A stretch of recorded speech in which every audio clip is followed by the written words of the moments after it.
Bonjour à tous, ravi de vous retrouver pour ce Morning Call du vendredi 21 août 2020. Double photo du jour d'abord. Joe Biden a été investi cette nuit officiellement par le camp démocrate pour affronter Donald Trump lors de l'élection présidentielle qui se déroulera début novembre 2020. Et puis Emmanuel Macron qui a reçu donc Angela Merkel au fort de Brégançon dans le sud de la France pour pouvoir parler des différents sujets internationaux et ces sujets aussi concernent l'Europe, continuer à relancer la construction européenne depuis le plan commun qui a été mis en place au début de l'été. Tout ceci dans un contexte, vous voyez, où il y a eu quand même une déconnexion entre le comportement des bourses européennes qui a été plutôt en baisse de plus de 1% et puis celui du marché américain qui continue de bien progresser, notamment le Nasdaq qui connaît un nouveau record. L'indice de valeur technologique a pris encore plus de 1% hier soir aux États-Unis, alors que les chiffres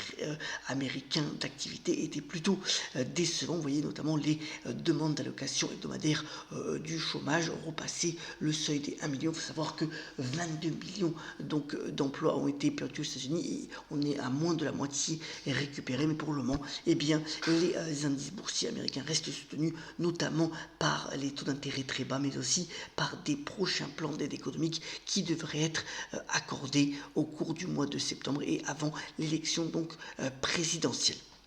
Alors, les cas de Covid reprennent notamment en Europe continentale alors qu'on s'approche de la rentrée scolaire et de la rentrée bien entendu de l'activité. C'est vrai que de nombreuses mesures ont été prises notamment par les différents gouvernements pour notamment imposer le masque dans de nombreuses villes afin d'endiguer au maximum cette nouvelle progression de l'épidémie. On espère que ça va se calmer sur ce point-là. Réponse dans les prochaines semaines, alors qu'aujourd'hui on aura aussi les indicateurs d'activité préliminaires, notamment en Europe en ce début de matinée. Ça va être assez intéressant de voir s'il continue d'être en progression alors que les deux mois derniers ont été plutôt encourageants.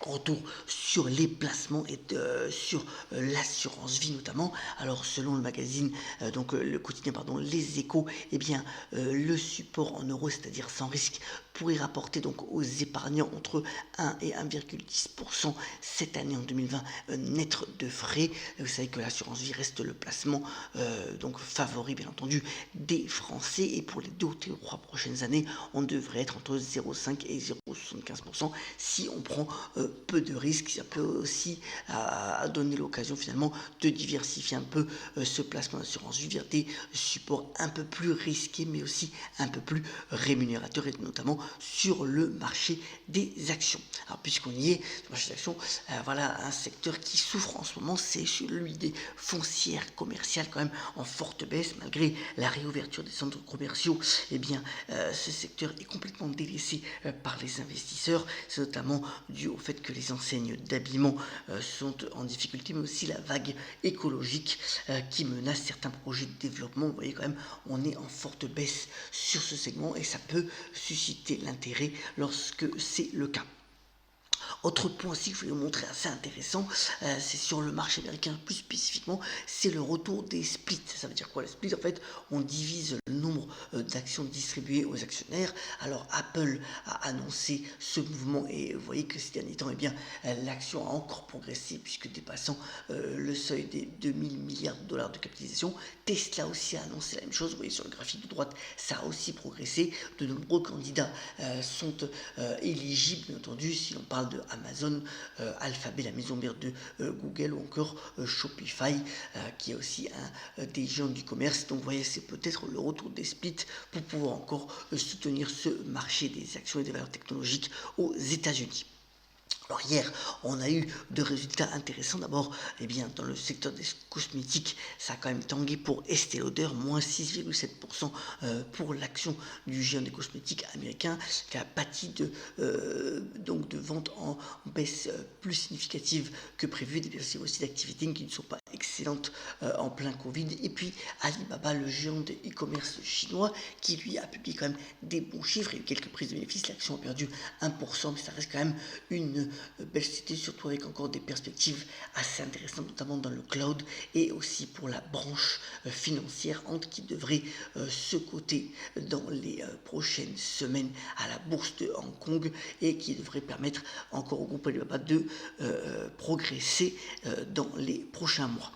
Alors, sur le point de vue des valeurs françaises aussi, c'est assez intéressant. D'abord, Accor, on en avait parlé au point de vue de sa dette qui a été, la notation de sa dette a été rétrogradée par S&P. Eh bien, Accor lorgnerait de nouveau le groupe intercontinental pour pouvoir en faire un géant hôtelier mondial. On verra si ces discussions peuvent de nouveau progresser alors qu'elles ont été un petit peu arrêtées ces dernières semaines.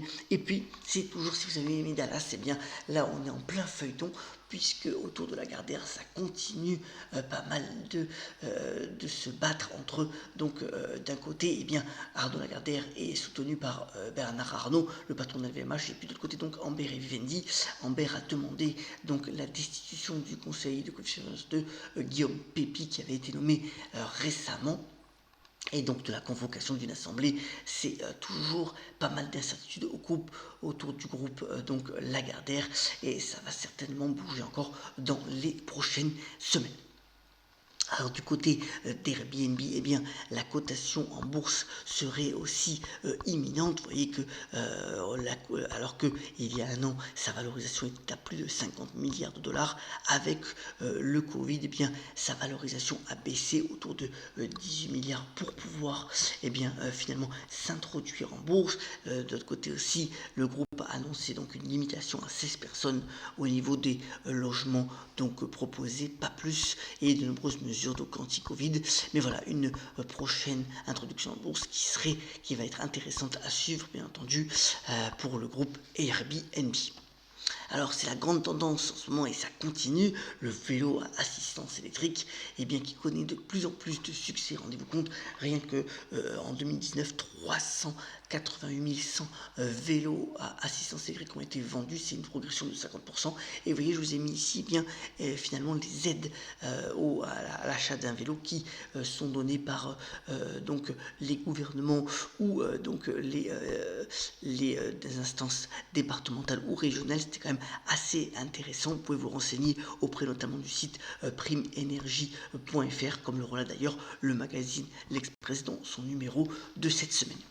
Et à la fin de la semaine, c'est aussi donc la reprise de la Ligue 1. Alors c'est la reprise de la Ligue 1, donc même si le match d'ouverture qui était prévu à OM Saint-Etienne a été reporté en raison du Covid, mais voilà, c'est la reprise avec des valorisations plus intéressantes, notamment pour les clubs français. Bien entendu, le PSG qui joue aussi en pleine reprise de la Ligue 1, son match sur la finale de Ligue des Champions contre le Bayern de Munich dimanche.